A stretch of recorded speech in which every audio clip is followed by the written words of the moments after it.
Est-ce une tragédie réelle ou une mise en scène calculée? Les rumeurs entourant le décès de Lil Tay ont été alimentées par des messages mystérieux et des réactions évasives de la famille. Je vais tout expliquer dans cette vidéo, il y a pas mal de news qui sont tombées ces dernières heures. Bien évidemment, il y aura d'autres news sur d'autres artistes, donc sans plus tarder, let's go pour les news. La situation concernant la mort présumée de la rappeuse et influenceuse de 14 ans connue sous le nom de Lil Tay est entourée de mystères et de confusion. L'annonce de son décès a été faite un mercredi matin sur la page Instagram officielle de Lil Tay. La déclaration non attribuée affirmait que Lil Tay et son frère étaient décédés subitement sans fournir d'autres informations. Selon Jess Ryan, qui prétend avoir été témoin de la scène, Lil Tay et son frère auraient trouvé la mort dans un accident de voiture. Le père de Lil Tay, qui s'appelle Christopher Hope, a été contacté par des médias. Il aurait refusé de commenter la situation, déclarant « Vous parlez à la bonne personne, mais je n'ai pas de commentaires à faire. Je ne peux rien vous dire pour l'instant. Je ne peux pas. » Autre news, il y a l'ancien manager de Lil Tay qui s'appelle Henry Tsang qui a déclaré « J'ai été en communication avec des personnes qui connaissent la famille intimement. En raison de la complexité des circonstances actuelles, j'en suis à un point où je ne peux pas officiellement confirmer ni infirmer la légitimité de l'annonce faite par la famille. » Ce n'est pas la seule news. Ils ont essayé de contacter la mère, Angela, ça n'a rien donné, il n'y a eu aucune réponse. Des suspicions que Lil Tay ait subi des abus de la part de sa famille, y compris de son père, ont émergé à la suite de sa mort présumée. Je ne sais pas si vous avez remarqué, mais si vous allez sur la chaîne YouTube de Lil Tay, dans sa bio, il est écrit « Help me ». Aidez-moi. Mais ce qui est vraiment bizarre, c'est que la police de Vancouver et celle de Los Angeles réfutent avoir lancé une enquête sur le décès de Lil Tay et de son frère. Nous n'avons reçu aucun signalement à propos d'une quelconque mort dans cette zone. À l'heure actuelle, nous ne sommes pas en train d'enquêter. C'est ce qu'a indiqué le porte-parole de la police de Vancouver au New York Post. Lil Tay est-elle abusée par ses parents? Quelqu'un en veut-il à son argent? Ou alors s'agit-il d'une fausse annonce pour se faire de la publicité? Une vidéo choquante obtenue par NBC Bay Area mercredi montre les moments surréalistes où une femme nue avec une arme à feu a couru sur le Bay Bridge et a ouvert le feu pendant l'heure de pointe de mardi soir. Les automobilistes circulant en direction de l'Est ont capturé le chaos alors que la California Highway Patrol fermait toutes les voies en direction de l'Est sortant du Bay Bridge et que la circulation était bloquée sur des kilomètres. La vidéo, prise par un téléphone portable, montre la femme traversant les voies de circulation, puis pointant une arme à feu et tirant sur plusieurs voitures au fur et à mesure qu'elle passe. Cependant, l'incident a commencé plus tôt au milieu du Bay Bridge. Juste avant 17h mardi, la CHP a reçu des rapports d'une femme conduisant de manière erratique sur le pont. Pour ceux qui veulent voir la vidéo, elle sera disponible sur mon groupe Telegram. Drake a récemment fait l'acquisition d'une bague emblématique ayant appartenu à la légende du rap Tupac Shakur. La bague, qui a été portée par Tupac lors de sa dernière apparition en 1996, a été vendue aux enchères pour un montant impressionnant de 1,16 million de dollars.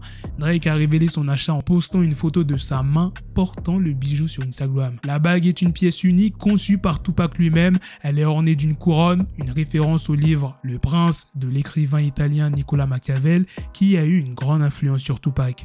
En fait, Tupac a même adopté le nom de scène Machiavelli en hommage à Machiavel. La bague est sertie de rubis et de diamants et provient de la collection personnelle de Yasmine Fula, une conseillère proche et marraine de Tupac. Drake est connu pour ses dépenses extravagantes. Il a déjà acheté un Boeing 767 pour son usage personnel et a dépensé 104 millions de dollars pour acquérir la maison qui était autrefois la propriété du chanteur Robbie Williams à Los Angeles.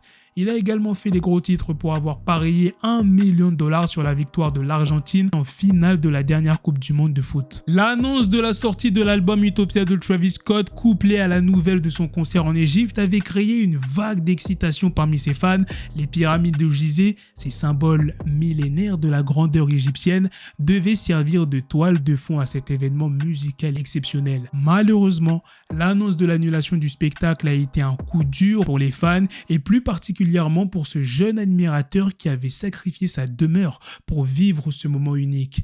Live Nation a officiellement déclaré: nous avons le regret de vous informer que le spectacle d'Utopia, initialement prévu le 28 juillet aux pyramides de Gizeh en Égypte, est annulé. Malheureusement, malgré les efforts les plus importants, des problèmes de production ont fait que le spectacle n'a pas pu être organisé dans le désert. Nous comprenons que cette nouvelle est décevante et n'est pas l'issue que nous espérions. La venue de Travis Scott en Égypte avait déjà suscité des controverses. Le syndicat des musiciens égyptiens s'était opposé à l'événement, exprimant leur désapprobation face aux pratiques étranges qu'il estimait contraintes aux traditions locales et religieuses. Malgré cette opposition, Travis Scott avait persisté, promettant à ses fans un concert d'exception devant les pyramides, mais le destin on a décidé autrement. L'histoire de ce fan qui a vendu sa maison pour assister au concert de Travis Scott est un témoignage poignant de l'admiration et de la passion que certains fans peuvent ressentir pour leurs idoles.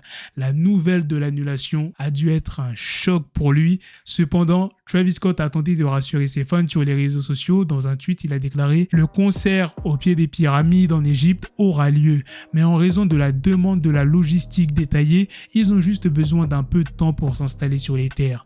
Je vous tiendrai au courant d'une date qui arrivera bientôt. Je vous aime tous. Freeze Corleone est de nouveau au cœur d'une polémique. Lundi, il a dévoilé le titre Shavkat, premier extrait de son prochain album intitulé L'attaque des clones, qui sortira le 11 septembre prochain.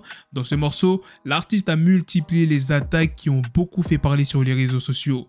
Parmi ses punchlines, une a particulièrement attiré l'attention des auditeurs. Je préfère être accusé d'antisémitisme que de VIO. Elle comme Gérald, faisant ainsi référence aux accusations de harcèlement sexuel, d'abus de confiance et de VIO qui ont visé l'actuel ministre de l'Intérieur. Un non-lieu a été prononcé en sa faveur par la Cour d'appel de Paris en janvier dernier. La Ligue affirme même aux Parisiens qu'elle réfléchit à mener une action judiciaire contre le rappeur. De plus, elle assure que l'intégralité de l'album, L'attaque des clones, sera scrutée de près, au cas où Freeze Corleone tiendrait des propos à caractère raciste ou antisémite dans certains de ses nouveaux morceaux. La date de sortie choisie, soit le 11 septembre prochain, est tout sauf anodine au vu des tendances complotistes de l'artiste. Gérald Darmanin n'est pas la seule personnalité publique à avoir été visée dans le dernier morceau de Freeze Corleone. Christophe Galtier, ancien entraîneur du PSG, a aussi droit à une pique. Fox Séronois comme Christophe à l'OGC Nice, faisant référence aux propos racistes que l'ex-coach niçois est accusé d'avoir tenus lors de la saison 2021-2022. Dévoilé lundi dernier, le titre Shavkat est actuellement le morceau le plus écouté en France sur la plateforme de streaming Spotify,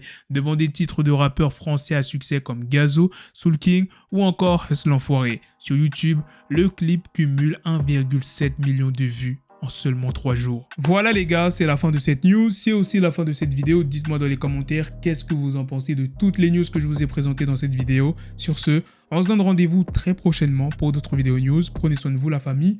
Peace.